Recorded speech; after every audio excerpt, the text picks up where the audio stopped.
जय हिंद साथियों। सो कैसे हैं आप सब लोग।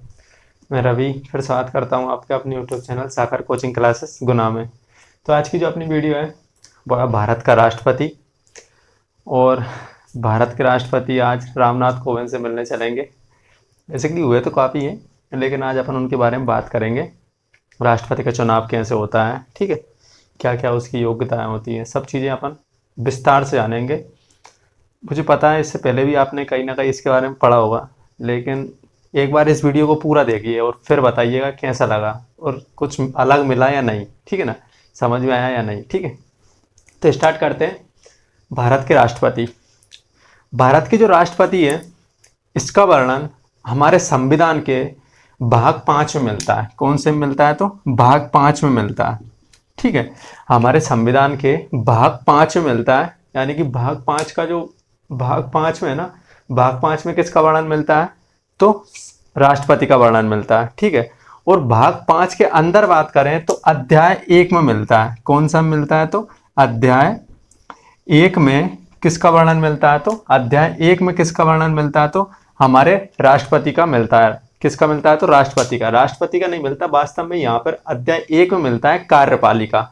किसका मिलता है? तो कार्यपालिका वर्णन मिलता है। और कार्यपालिका का ही हिस्सा कौन होता है? तो राष्ट्रपति होता है। राष्ट्रपति हेड होता है ना कार्यपालिका का। तो कार्यपालिका का वर्णन किस में मिलता है? तो अध्याय 1 में मिलता है, संविधान के भाग 5 में। भाग 5 में लगभग 100 आर्टिकल हैं, 52 से लेके 151 तक भाग 5 ही समाया हुआ है, ठीक है। तो उसी के अंतर्गत अध्याय 1 आता है, यानी कि उसके अंतर्गत एक अध्याय 1, अध्याय 2, अध्याय 3 करके ऐसे बना दिए गए हैं। तो अध्याय 1 में किसका वर्णन मिलता है? तो कार्यपालिका का वर्णन मिलता है। और कार्यपालिका का हेड कौन होता है अपने यहाँ पे? तो कार्यपालिका का हेड जो होता है वो होता है राष्ट्रपति। कौन होता है? राष्ट्रपति। लेकिन यदि कार्यपालिका का वास्तविक हेड कहा जाए तो वास्तविक हेड होता है भारत में प्रधानमंत्री। कौन होता है? प्रधानमंत्री, ठीक है ना। बस वास्तविक से आपकी जो अवधारणा है वो बदल गई। तो याद रखिए कि कार्यपालिका का हेड जो होता है वो तो होता है राष्ट्रपति। कार्यपालिका भाई अपन किसे कहते हैं, ऐसा समझिए। इतना तो आ गया ना कि भाग 5 में अगर आपसे कभी क्वेश्चन सीधा पूछ लिया जाए कि संविधान में राष्ट्रपति का कौन से भाग में वर्णन मिलता है, तो भाई भाग 5 में मिलता है, ठीक है। इसके बाद बात करते हैं कि कार्यपालिका। तो हमारे यहाँ पे 2 स्तर पे सरकारें होती है, संघ और राज्य। संघ अर्थात केंद्र, ठीक है ना, राज्य और केंद्रों में होती है।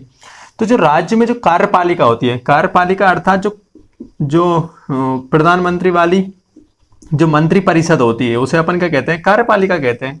किसे कहते हैं? कार्यपालिका। इससे जस्ट पहले का वीडियो इसी के ऊपर था, आपने वो नहीं देखा है तो आप उससे जाके देखिए, बहुत अच्छे से बताया मैंने, ठीक है। तो संघ अर्थात कार्यपालिका का जो हेड होता है वो कौन होता है? तो राष्ट्रपति होता है। राष्ट्रपति होता है, ठीक है। राष्ट्रपति। राष्ट्रपति क्या होता है? कार्यपालिका का हेड होता है, ओके। तो कार्यपालिका का हेड होने के नाते ये भारत का प्रथम नागरिक भी कहलाता है। क्या कहलाता है? प्रथम नागरिक भी कहलाता है, ठीक है। राष्ट्रपति का कहलाता है भारत का प्रथम नागरिक भी कहलाता है। इसके बाद में बात करते हैं कि राष्ट्रपति तो कार्यपालिका का हेड हो गया साहब। तो कार्यपालिका का वास्तविक हेड कौन होता है? तो कार्यपालिका का जो वास्तविक हेड होता है वो होता है प्रधानमंत्री। कौन होता है? प्रधानमंत्री। कौन होता है? प्रधानमंत्री। तो वास्तविक हेड राष्ट्रपति है, जबकि वास्तविक हेड प्रधानमंत्री है और हेड कौन है? तो राष्ट्रपति है। क्योंकि जो हेड है यानी कि भारत का जो राष्ट्रपति है उसके पास शक्तियां तो हैं, लेकिन वो उन शक्तियों का यूज नहीं कर सकता। यानी कि जो राष्ट्रपति है उसके पास शक्तियां तो हैं। अब मान लीजिए मेरे पास कोई शक्तियां हैं, लेकिन मैं उनका यूज ही नहीं कर रहा हूँ और आप उन शक्तियों का उपयोग कर रहे हैं, यानी कि आप उन शक्तियों का यूज कौन कर सकते हैं? आप कर सकते हैं, ठीक है। तो वास्तविक तो आप हुए ना कि भाई वो तो मात्र एक नाम मात्र का है, लेकिन उसकी शक्तियों का यूज तो मैं कर रहा हूं। तो शक्तियां तो इसके पास होती हैं, लेकिन इन शक्तियों का उपयोग कौन करता है? तो प्रयोग कौन करता है? तो प्रधानमंत्री करता है। इसलिए हेड तो ये हो गया, राष्ट्रपति हो गया, लेकिन जो वास्तविक हेड है वो कौन कहलाता है? तो मंत्री परिषद वाला प्रधानमंत्री। मंत्री परिषद का जो मुखिया होता है वो कौन होता है? तो प्रधानमंत्री होता है। इसलिए जो वास्तविक मुखिया होगा वो कौन होगा? तो प्रधानमंत्री होगा, ठीक है। तो वास्तविक हेड कौन होता है? तो प्रधानमंत्री होता है। जबकि हेड कौन कहलाता है? तो कार्यपालिका का हेड कौन कहलाता है? तो राष्ट्रपति कहलाता है।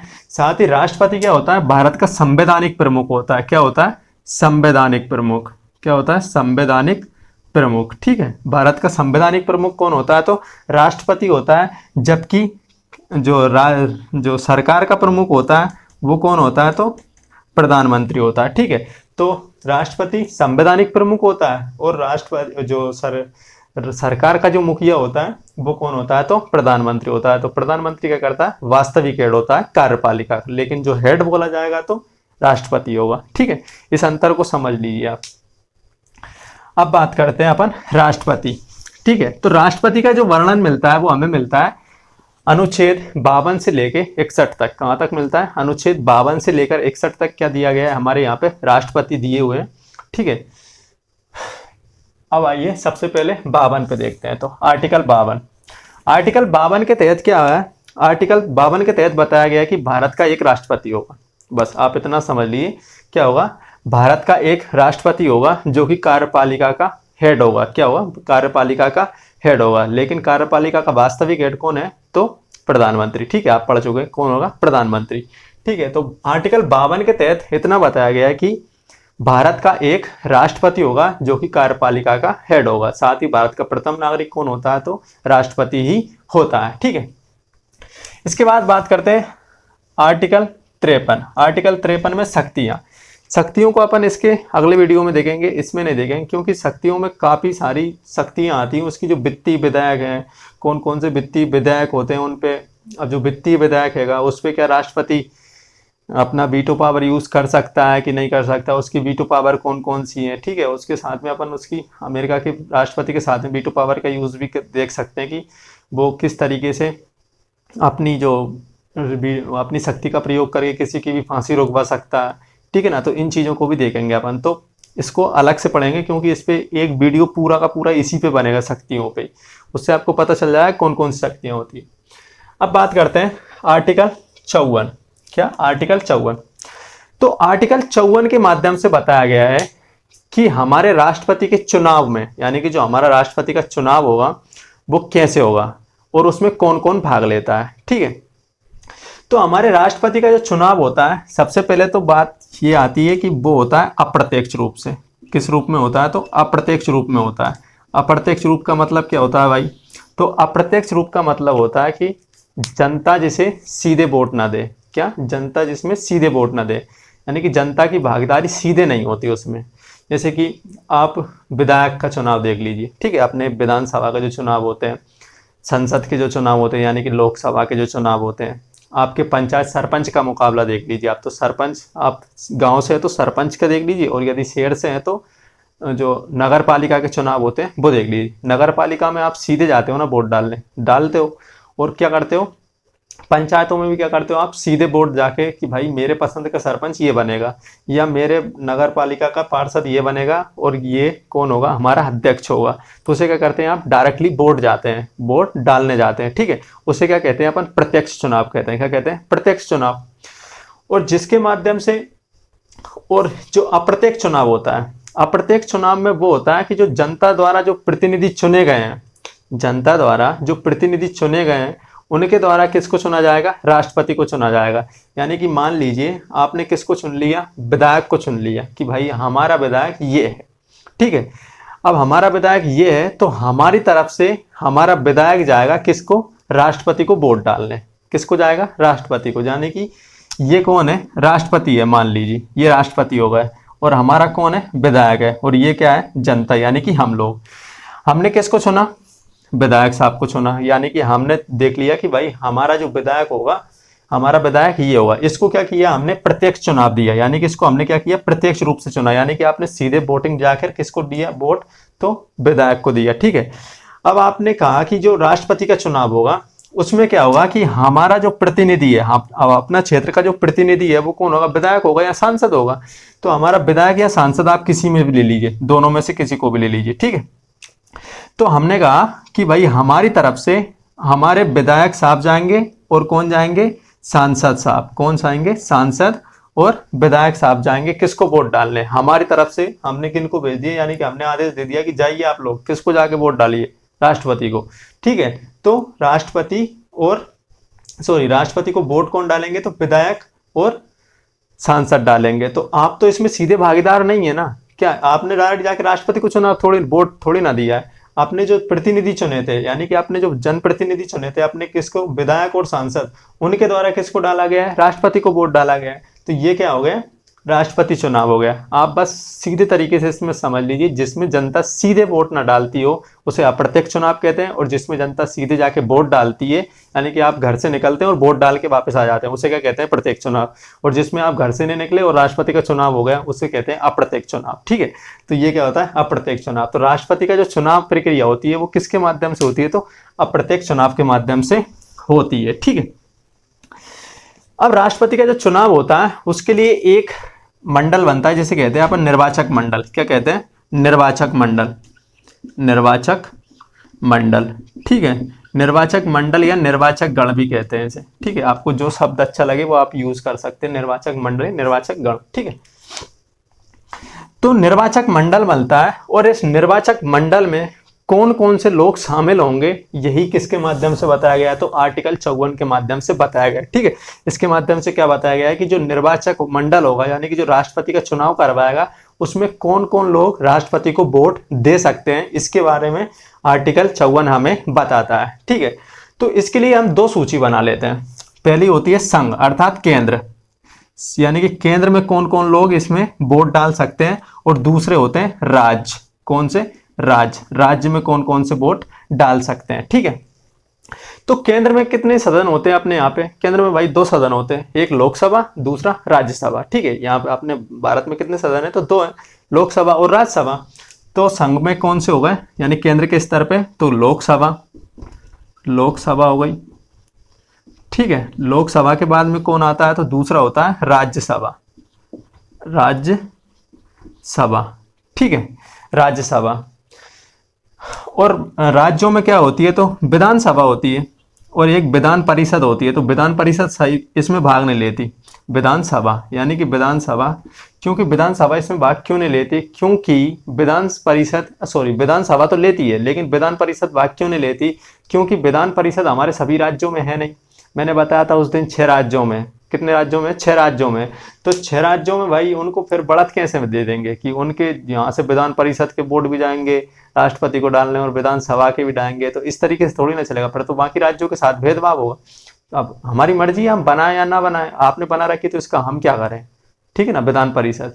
तो इसमें विधानसभा के सदस्य भाग लेते हैं, केवल कौन लेते हैं, विधानसभा के, विधान परिषद के भाग नहीं लेते। ठीक है, तो लोकसभा, तो केंद्र के स्तर पर कौन कौन लेंगे भाग, तो केंद्र के स्तर पर लेंगे लोकसभा के सदस्य भाग लेंगे, निर्वाचित सदस्य, और दूसरे लेंगे राज्यसभा के निर्वाचित सदस्य। याद रखिए, निर्वाचित सदस्य, कौन, निर्वाचित सदस्य भाग लेंगे, मनोनीत भाग ले ही नहीं सकते। ठीक है ना, मनोनीत नहीं लेंगे, जिन्हें राष्ट्रपति मनोनीत करता है ना, जैसे कि लोकसभा में 2 मनोनीत करता है, 243 वास्तविक है, यानी कि 243 क्या आते हैं, 543 क्या आते हैं, तो चुनकर आते हैं, यानी कि जनता उन्हें क्या करती है, सीधे चुनकर केंद्र में, यानी कि लोकसभा में भेजती है। उसी तरह राज्यसभा में क्या होते हैं, तो राज्यसभा में 233 क्या होते हैं, निर्वाचित होते हैं, यानी कि उनका क्या होता है, चुनाव होता है। राज्यसभा के सदस्यों का चुनाव भी अप्रत्यक्ष रूप से ही होता है, जो राज्यसभा के जो सदस्य होते हैं उनका चुनाव भी अप्रत्यक्ष रूप से ही होता है। साथ ही उपराष्ट्रपति का चुनाव भी अप्रत्यक्ष रूप से ही होता है, और साथ ही विधान परिषद का चुनाव भी अप्रत्यक्ष रूप से ही होता है। ठीक है ना, आप याद रखिए कौन कौन का अप्रत्यक्ष रूप से होता है, तो राष्ट्रपति, उपराष्ट्रपति, विधान, राज्यसभा के सांसद, और साथ ही विधान परिषद के जो सदस्य होते हैं ना, उनका चुनाव भी किस रूप में होता है, तो अप्रत्यक्ष रूप में होता है। ठीक है, तो राज्यसभा के जो सदस्य चुने जाते हैं, यानी कि राज्यसभा में कितने सदस्य होते हैं, तो 233 सदस्य होते हैं, जो क्या होते हैं, चुने जाते हैं सीधे। ठीक है, चुनकर आते हैं वो, और 12 क्या रहते हैं, इसमें मनोनीत रहते हैं, यानी कि इसमें 12 सदस्य क्या करते हैं, राष्ट्रपति द्वारा मनोनीत कर दिए जाते हैं। और लोकसभा में कितने करते हैं, तो लोकसभा में करते हैं 2, और विधानसभा में 1 करता है। कितना करता है, 1। ठीक है, तो इसके कितने सदस्य, लोकसभा के कितने सदस्य हैं, 543, कितने, 543 सदस्य लेंगे भाग। ठीक है, और राज्यसभा के कितने लेंगे, तो राज्यसभा के लेंगे भाई कितने, तो 233, कितने, 233।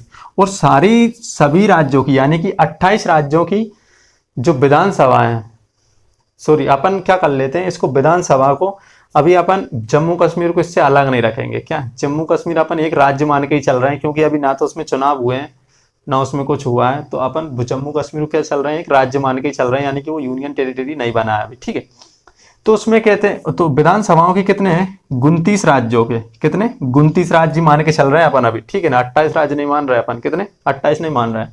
तो 29 राज्यों के जो विधायक होते हैं उनकी संख्या कितनी होती है, तो 4120 कितनी होती है, 4120 होती है। ठीक है, तो 4120 ये 543 लोकसभा के सदस्य और राज्यसभा के सदस्य कितने हो गए, तो 233। ठीक है, तो ये सदस्य क्या करते हैं, सीधे सीधे तौर पे किस में भाग लेते हैं, तो राष्ट्रपति के चुनाव में भाग लेते हैं। क्या लेते हैं, राष्ट्रपति के चुनाव में।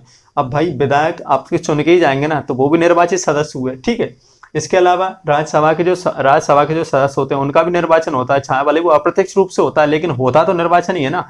तो उसके जो सदस्य होते हैं वो कितने होते हैं, 233 होते हैं। इसमें 12 मनोनीत रहते हैं, कितने, 12 मनोनीत। ठीक है, और इसके अलावा कौन होता है, तो लोकसभा के सदस्य कितने होते हैं, तो 543 होते हैं। इसके अलावा दो और है, वो है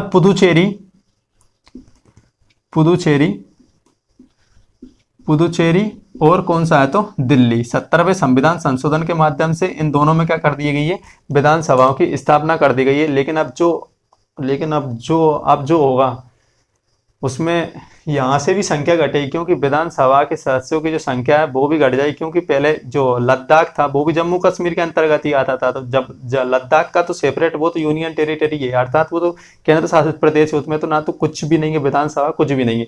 लेकिन जो जम्मू कश्मीर है वहाँ विधानसभा तो है, लेकिन विधानसभा के सदस्य होंगे तो अब संख्या तो घटेगी ना भाई, क्योंकि क्षेत्र आधा चला गया किसमें, लद्दाख में।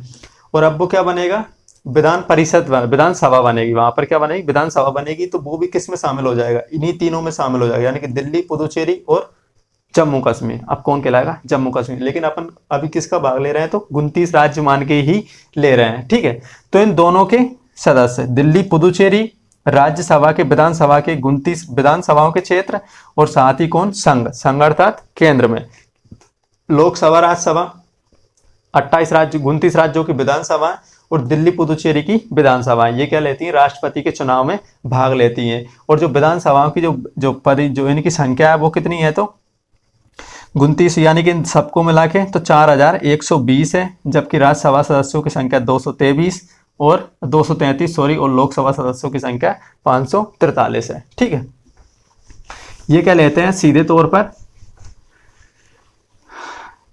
पर किस में भाग लेते हैं, तो राष्ट्रपति के चुनाव में भाग लेते हैं। और इस तरीके से इनकी संख्या हो जाती है 4896। कितनी हो जाती है इन दोनों की सबकी मिला के, तो 4896 लोग क्या लेते हैं, पूरे राष्ट्रपति के चुनाव में भाग लेते हैं। ठीक है, ये था राष्ट्रपति के चुनाव में भाग लेने वाले सदस्य। ठीक है, ये थे राज्यसभा में। ठीक है, सॉरी, जो राष्ट्रपति के चुनाव में भाग लेते हैं आर्टिकल 54 के तहत। ठीक है, लोकसभा के सदस्य कौन कौन से, निर्वाचित सदस्य लोकसभा के 543, राज्यसभा के 233, विधानसभाओं के 4120, इसमें पुदुचेरी और दिल्ली भी शामिल है। ठीक है, अपन 29 राज्यों का ही ले रहे हैं अभी। और इसी के साथ में आपसे एक क्वेश्चन पूछा जाएगा, क्या कोई एंग्लो इंडियन है तो वो क्या राष्ट्रपति के चुनाव में भाग ले सकता है। एंग्लो इंडियन, कोई मान लीजिए कोई एंग्लो इंडियन की क्या करता है, राष्ट्रपति मनोनीत करके किस में भेजता है, राज्यसभा या लोकसभा में भेजता है। तो क्या कोई एंग्लो इंडियन राष्ट्रपति के चुनाव में भाग ले सकता है, तो भाई ले सकता है, यदि वो चुनकर आया हो तो, यानी कि वो निर्वाचित होकर के आया हो, राज्यसभा या लोकसभा में बैठा हो, तो क्या कर सकता है, वो चुनाव जीतकर यदि आया है तो भाग ले सकता है, और यदि मनोनीत होकर आया हो तो भाग नहीं ले सकता। ठीक है, आपसे याद रखिए कि कोई एंग्लो इंडियन निर्वाचित होकर आया है और वो भाग ले सकता है, तो जरूर ले सकता है। निर्वाचित होकर आना चाहिए, बस मनोनीत नहीं होना चाहिए, ले सकता है। ठीक है, अब बात करते हैं निर्वाचन पद्धति की। कौन सी निर्वाचन पद्धति क्या कहती है। आर्टिकल 55 में क्या दिया गया है, इसकी एक विशेष पद्धति अपनाई जाती है इसके लिए, उसे कहते हैं अपन समान अनुपातिक प्रतिनिधित्व प्रणाली। कौन सी होती है, तो समान अनुपातिक प्रतिनिधित्व प्रणाली होती है। इसे अपन हेयर पद्धति भी कहते हैं। क्या कहते हैं, हेयर पद्धति। हेयर पद्धति भी कहते हैं। ठीक है, यानी कि इस पद्धति का विकास किन्होंने किया था, तो इस पद्धति को किसने डेवलप किया था, तो हेयर नामक व्यक्ति ने किया था। इसीलिए अपन इसे हेयर पद्धति भी कहते हैं। क्या कहते हैं, हेयर पद्धति भी कहते हैं। ठीक है, हेयर पद्धति, हेयर पद्धति कहते हैं। इसे अपन एकल संक्रमणीय पद्धति भी कहते हैं। कौन सी, एकल संक्रमणीय पद्धति। इसके अलावा एकल स्थानांतरित पद्धति भी कहते हैं। क्या कहते हैं, स्थानांतरित पद्धति। एकल स्थानांतरणीय, क्या, एकल स्थानांतरणीय। ठीक है, इसको ये भी बोलते हैं।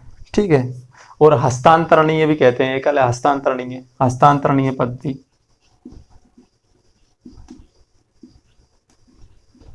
हस्तांतरणीय पद्धति भी कहते हैं। ठीक है, एकल हस्तांतरणीय पद्धति। आपको जो शब्द अच्छा लगे वो रख लीजिए। एकल संक्रमित पद्धति, एकल स्थानांतरणीय पद्धति, एकल हस्तांतरणीय पद्धति।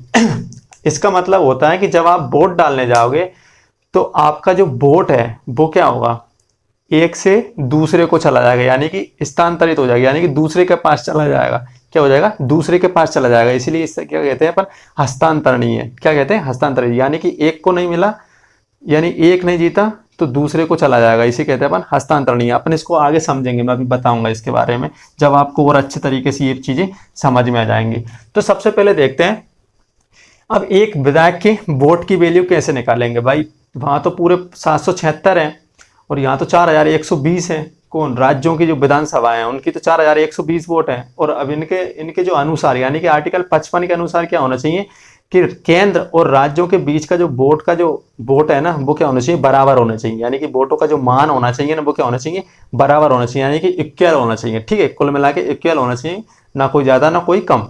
ठीक है, तो इसके लिए क्या दिया गया है, एक विधायक का वोट निकालने के लिए आपसे क्या करा जाएगा। इसके लिए सबसे अच्छा उदाहरण है, सिंपल है, उस राज्य की जनसंख्या तथा उस राज्य में निर्वाचित सभी विधानसभा सदस्य। क्या लिख देंगे अपन, ऊपर लिख देंगे एक विधायक के वोट की मान निकालने के लिए आप क्या करोगे, उस राज्य की जनसंख्या लिख दीजिए ऊपर, और क्या कर लिख देंगे नीचे, राज्य के सभी निर्वाचित विधानसभा सदस्य। ठीक है, इसको आइए देख लीजिए। और उसको किससे भागित कर देंगे, तो 1000 से भाग दे देंगे उसमें, क्योंकि संख्या ज्यादा हो जाती है फिर। तो सबसे पहले देख लें, मान लीजिए किसी राज्य की जनसंख्या कितनी है, थोड़ी देर के लिए 1 लाख है, 10 लाख है। कितने, 10 लाख है। और प्रत्येक एक विधायक 1 लाख जनसंख्या पर, यानी कि प्रत्येक एक विधायक 1 लाख जनसंख्या का क्या कर रहा है, प्रतिनिधित्व कर रहा है। किसी राज्य की जनसंख्या 10 लाख मान ली, और एक विधायक क्या कर रहा है, किसी राज्य की जनसंख्या का जो अपन ने 10 लाख मानी है, उसी राज्य की जनसंख्या का 10 लाख जनसंख्या पर क्या है, एक विधायक है। तो कुल कितने विधायक हो गए, 10 हो गए। ठीक है, तो इसको क्या करेंगे अपन, 10 से काट देंगे, 1 0 चली गई।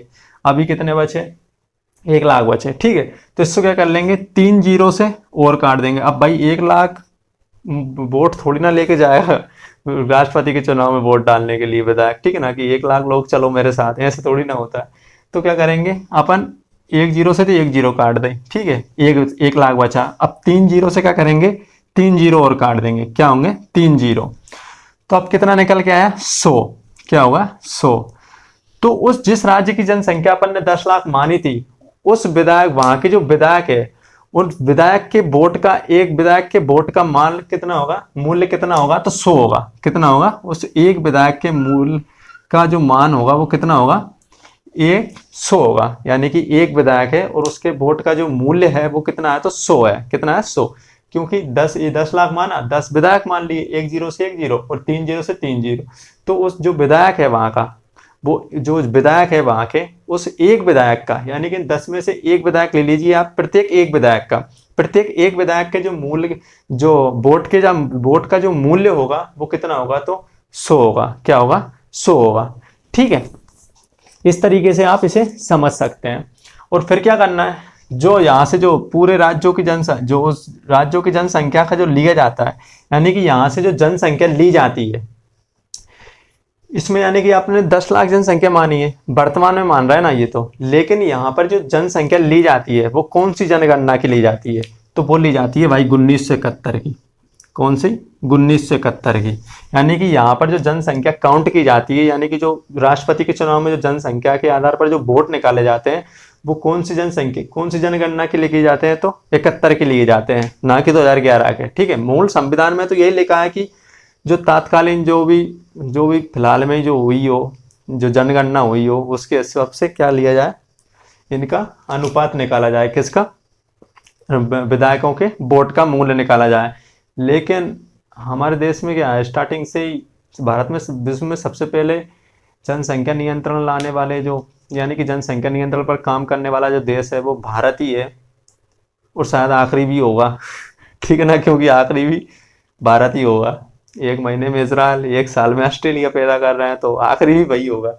तो जो जनसंख्या है वो क्या है, 1971 की जनसंख्या ली जाती है। कौन से नंबर की ली जाती है, तो जो 1971 की जनसंख्या थी भारत में, जो 1971 में जो जनगणना हुई थी उसी के आधार की जनसंख्या, वही जनसंख्या किस में ली जाती है, तो अभी तक चल रही है। और ये कब तक चलेगी, तो 2026 में चलेगी। कब तक चलेगी? 2026 में। ठीक है, 42वें संविधान संशोधन के माध्यम से इंदिरा गांधी ने ये प्रावधान किया था। कब तक किया था? 2000 तक किया था। कब तक किया था? 2000 तक ये 1971 की जनसंख्या मानी जाएगी।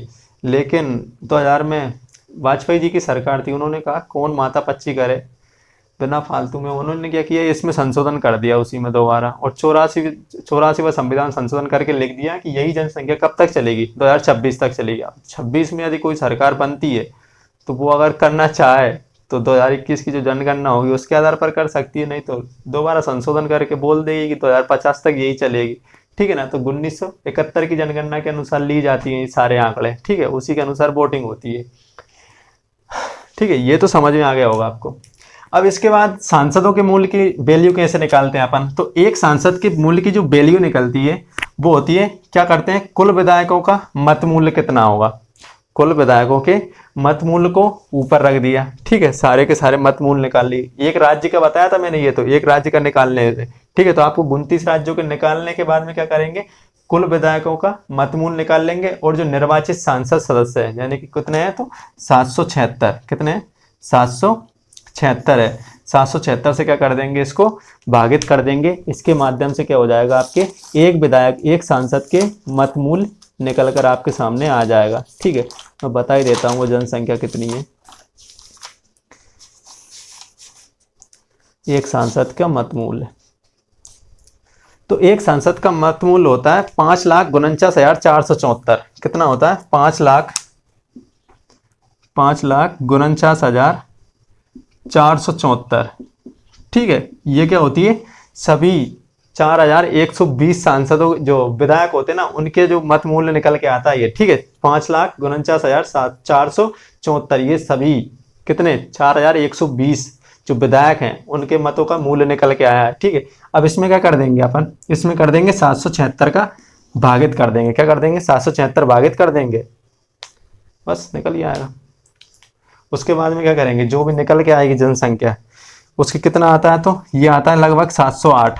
क्या आता है? 708। 708 में क्या कर देंगे, इनका जो 776 का फिर गुणा कर देंगे, तब वो जनसंख्या कितनी आती है, तो 10,98,000 और कितनी आती है, तो 882। 882। ठीक है, ये मत मूल्य निकल कर सामने आता है।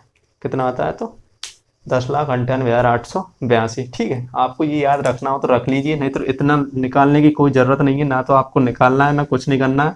आप तो बस इतना सा याद रखिए कि अगर एक विधायक के मत की मूल्य की जो मत मूल्य निकालना हो तो क्या करना पड़ता है, उसके लिए उस राज्य की जनसंख्या लग दीजिए और नीचे क्या कर दीजिए, निर्वाचित जितने भी विधायक हैं उस क्षेत्र में, यानी कि उस राज्य में जितने विधायकों की संख्या है उसको रख दीजिए, बस निर्वाचित होने चाहिए, उसकी रख दीजिए और 1000 का इंटू कर दीजिए, सॉरी भाग दे दीजिए, निकल ही आएगी।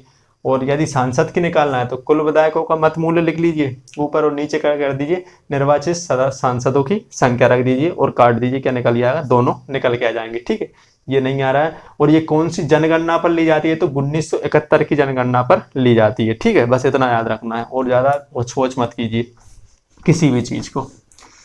ठीक है, समझ में नहीं आता नहीं तो फिर ये हो गया। ओके, अब इसके बाद क्या होता है कि जो वोट होता है, यानी कि जो वोट होता है, यानी कि जो वहाँ का जो जो जब राष्ट्रपति के वोट डालने जाते हैं लोग वह क्या करते हैं, यानी कि जो जो विधायक होंगे, जो सांसद होंगे, वो क्या जाएंगे, राष्ट्रपति का वोट डालने जाएंगे। मान लीजिए वहाँ पर कितने लोग हैं, 4 लोग हैं, ए बी सी और डी।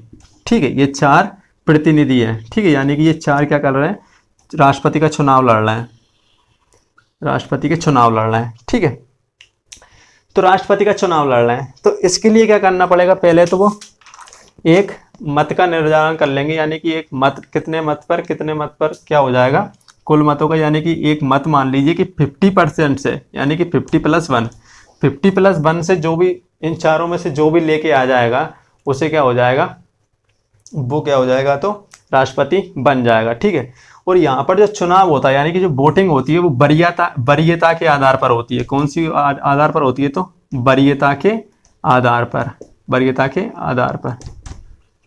ठीक है, वरीयता आधार पर यहाँ पर वोटिंग होती है। कैसे होता है, ठीक है, हस्तांतरण ये कैसे होता है, मान लीजिए आपके पास शादी के 4 ऑप्शन है। ठीक है, यानी कि 4 ऑप्शन है आपके पास, और 4 ऑप्शन है, तो आप चारों को डिसाइड करना है। तो आप क्या सोचेंगे कि यार मेरा पहला स्थान, मतलब मैं पहले किसको चुनूंगा, तो 1 नंबर को चुनूंगा, यानी कि बी नंबर को चुनूंगा। मैं पहले स्थान पे किसको रख रहा हूँ, बी।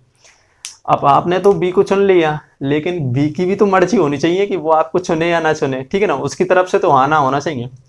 तो आपने सोचा कि यदि वो ना कर देगी तो मैं क्या करूँगा, फिर ए को चुनूंगा। मैं दूसरे स्थान पे किसको रखूँगा, ए को रखूँगा।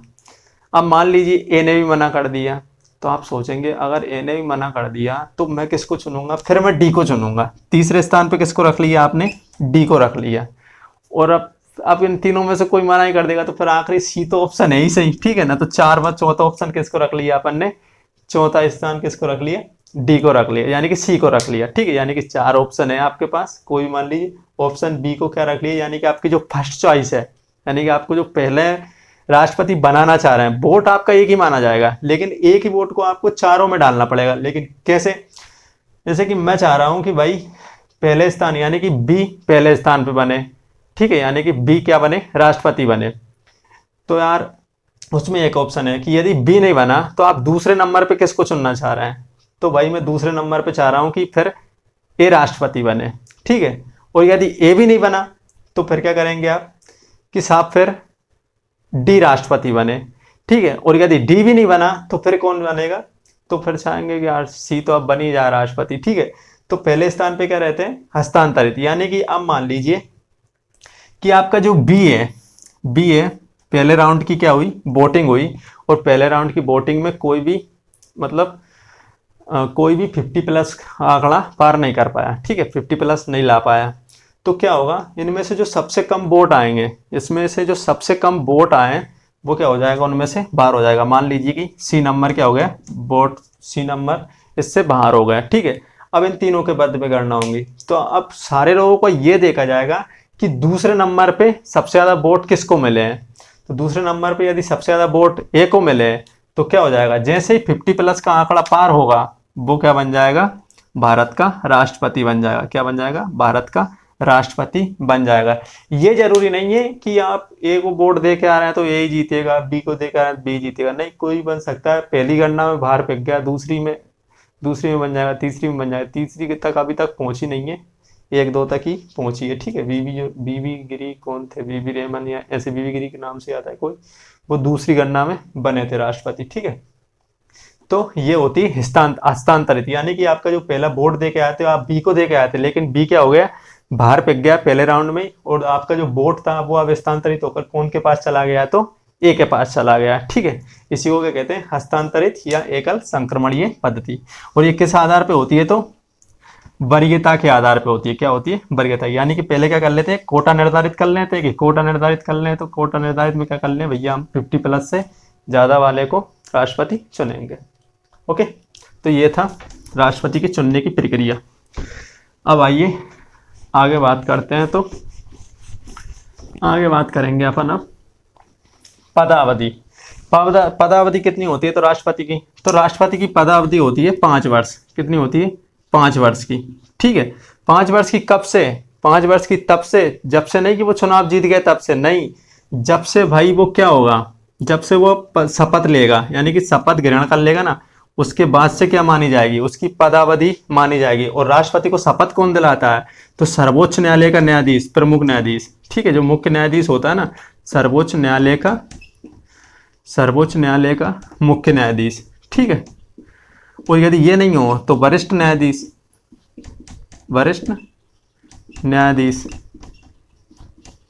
ठीक है, ये क्या दिलाते हैं, इसको शपथ दिलाते हैं। किसको? राष्ट्रपति को। राष्ट्रपति यदि अपना इस्तीफा सौंपता है तो वो किसको सौंपता है? तो उपराष्ट्रपति को सौंपता है, उपराष्ट्रपति को सौंपता है।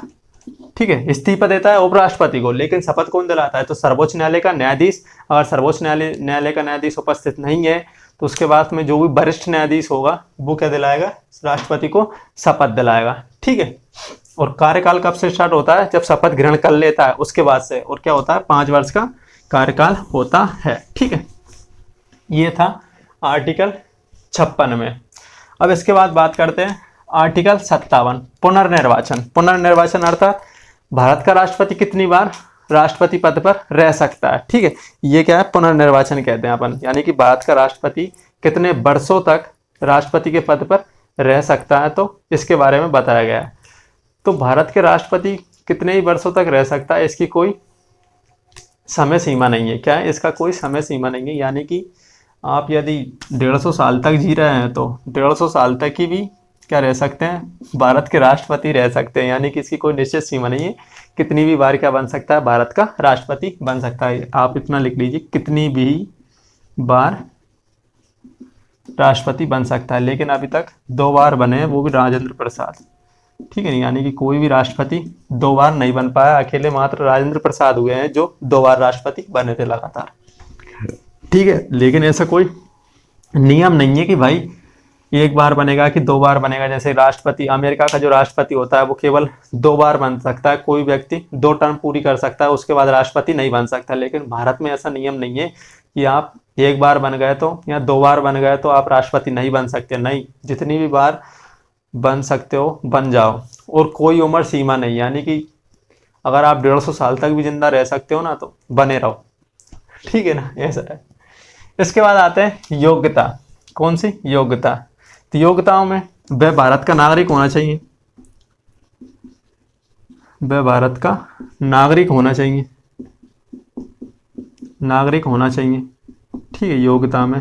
दूसरा, वह 35 वर्ष की आयु पार कर चुका हो, 35 वर्ष की आयु पार कर चुका हो, आयु पार कर चुका हो।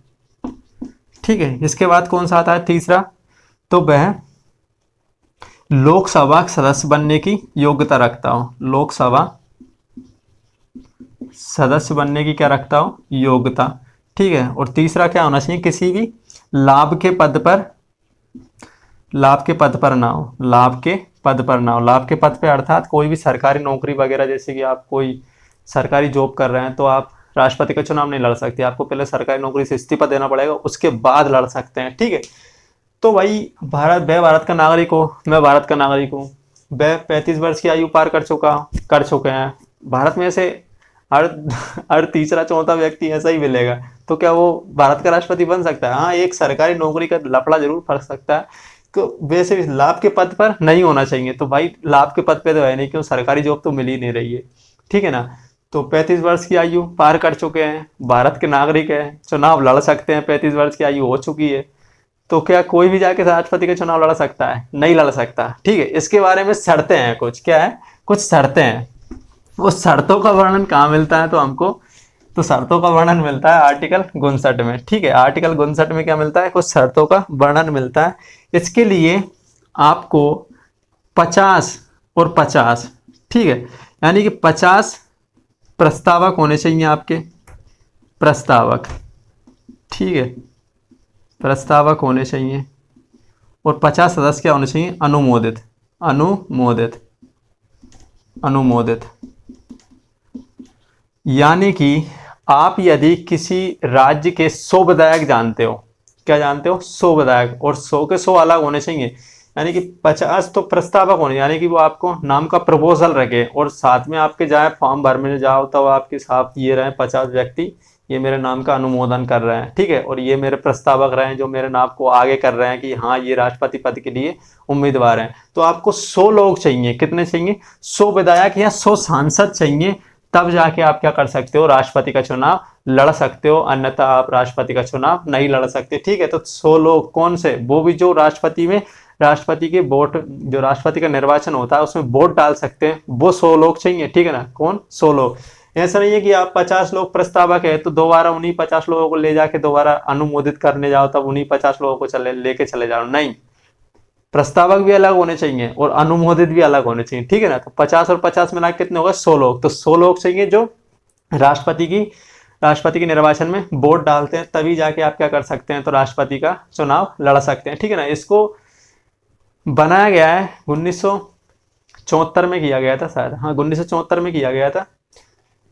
प्रेसिडेंट इलेक्ट्रॉनिक प्रेसिडेंट ऐसे था, निर्वाचक मंडल ऐसे कुछ था, उसका नाम याद नहीं आ रहा है, उसके माध्यम से इसका प्रावधान किया गया था। नहीं तो पहले क्या था कि जो 2 लोग क्या चाहिए थे, पहले 2 प्रस्तावक चाहिए थे और 2 अनुमोदक चाहिए थे, वो 2 लोग चाहिए थे, 4 लोग चाहिए थे, तो 4 लोग हर कोई कर ले जाता था। जो आप 4 विधायकों को जानते हैं, 2 विधायकों को जानते हैं, चले गए राष्ट्रपति का चुनाव लड़ने के लिए, तो इससे क्या होती थी, काफी ज्यादा समस्याएं होती थी। कई के भी जो बड़े आदमी है, 4 विधायक जानते हैं भाई मैं राष्ट्रपति का चुनाव लड़ रहा हूँ, तू मेरे साथ चल, बस जाके राष्ट्रपति का चुनाव लड़ने चले गए। कई बार कई लोगों ने किए, तो इसके लिए फिर सरकार ने क्या कर दिया, यानी कि संसद ने, यानी कि जो राष्ट्रपति का चुनाव है वो मजाक ना बन जाए, इसके लिए क्या कर दिया उन्होंने, 50 प्रस्तावक कर दिए और 50 अनुमोदित कर दिया। यानी कि अब आपको 100 व्यक्ति चाहिए जो राष्ट्रपति के चुनाव में वोट डालते हो, तब जाके आप राष्ट्रपति का चुनाव लड़ सकते हैं, ठीक है। फिर आती है इसके बाद शपथ। तो शपथ मैंने बता दिया, शपथ कौन दिलाता है, तो सर्वोच्च न्यायालय का न्यायाधीश दिलाता है, और यदि सर्वोच्च न्यायालय का न्यायाधीश नहीं है तो उसकी जगह कौन दिलवाएगा, सर्वोच्च न्यायालय का वरिष्ठ न्यायाधीश, ठीक है। महाभियोग इसको याद रखिए, महाभियोग आर्टिकल 61 के तहत लाया जाता है। किस के तहत लाया जाता है, तो आर्टिकल 61 के तहत लाया जाता है। और महाभियोग संसद के, कौन से संसद के कितने सदन होते हैं, 2 सदन, एक होता है लोकसभा और दूसरा कौन सा आता है, तो राज्यसभा, ठीक है। तो संसद के किसी भी सदन में लाया जा सकता है, लोकसभा हो चाहे राज्यसभा हो। बस क्या करना पड़ता है, महाभियोग लाने से पहले 14 दिन पूर्व क्या करना पड़ता है, राष्ट्रपति को सूचित करना पड़ता है। क्या करना पड़ता है, 14 दिन पूर्व राष्ट्रपति को सूचित करना पड़ता है। और जो महाभियोग है उसको अर्ध न्यायिक प्रक्रिया कहते हैं। क्या कहते हैं, अर्ध न्यायिक प्रक्रिया कहते हैं। क्या कहते हैं, अर्ध न्यायिक प्रक्रिया, ठीक है, अर्ध न्यायिक प्रक्रिया कहते हैं जो लाया जाता है, ठीक है। यानी कि महाभियोग जो लाया जाता है उसे अर्ध न्यायिक प्रक्रिया कहते हैं। राज्यसभा या लोकसभा किसी में भी लाया जा सकता है। 14 दिन पूर्व बस राष्ट्रपति को सूचना देनी पड़ती है। और यदि राष्ट्रपति सूचना की, और कब लाया जाता है, तो जब संविधान का उल्लंघन कर रहा हो। कब कर रहा हो, तो जब राष्ट्रपति क्या कर रहा हो, संविधान का उल्लंघन कर रहा हो। क्या कर रहा हो, संविधान का उल्लंघन कर रहा हो, सरकार के किसी बिल को पास नहीं होने दे रहा हो, कोई भी बिल जाए धड़ से वीटो पावर यूज कर ले, ठीक है ना, पॉकेट पावर यूज कर ले, तो इसके लिए क्या कर सकता है, जो संसद है वो उसके खिलाफ महाभियोग ला सकती है, ठीक है। और संसद के किसी भी सदन में महाभियोग लाया जा सकता है, लोकसभा हो चाहे राज्यसभा हो। इससे पहले क्या करना पड़ता है, राष्ट्रपति को 14 दिन पूर्व क्या कर देना पड़ता है, सूचना देनी पड़ेगी। और इसके तहत जो वोटिंग की जाती है वो 368 के तहत जो दी गई है स्पेशल मेजोरिटी, यानी कि स्पेशल बहुमत, ठीक है। स्पेशल मेजोरिटी यानी कि साधारण बहुमत से नहीं, कौन सा, तो जो स्पेशल मेजोरिटी होती है वो किसके तहत आती है, तो अपने यहाँ पे 368 के तहत आती है। यानी कि 2/3, कितने, 2/3 के बहुमत से क्या करना पड़ता है, इनको पास करना पड़ता है, राज्यसभा में भी और लोकसभा में भी। और जैसे ये बिल पास होता है उसी समय से राष्ट्रपति अपने त्यागपत्र, यानी कि अपने पद से गायब, ठीक है ना, राष्ट्रपति का पद खाली मान लिया जाएगा। उसकी जगह कौन बन जाएगा, तो उपराष्ट्रपति नया राष्ट्रपति बन जाता है। यानी कि राष्ट्रपति अपना इस्तीफा दे दे या उस पर महाभियोग लग जाए तो उपराष्ट्रपति राष्ट्रपति का पद संभाल लेगा। और राष्ट्रपति का चुनाव पर 6 माह के अंतर्गत अपन को करवाना पड़ता है। कितने महीने के अंतर्गत, तो 6 माह, यानी कि 6 महीने के अंदर अपन को चुनाव करवाना पड़ता है। लेकिन हमारे देश में अभी तक ऐसा कुछ हुआ नहीं है और ना कभी होना चाहिए कि किसी भी राष्ट्रपति के ऊपर अभी तक महाभियोग का जैसा कोई प्रावधान नहीं आया है, ठीक है। राष्ट्रपति का जो चुनाव लड़ते हैं उसमें भी एक चीज और होती है कि उसके लिए क्या करनी पड़ती है, आपको जमानत राशि देनी पड़ती है। कितनी? 15,000 जमानत राशि देनी पड़ती है आपको। कितनी? 15,000।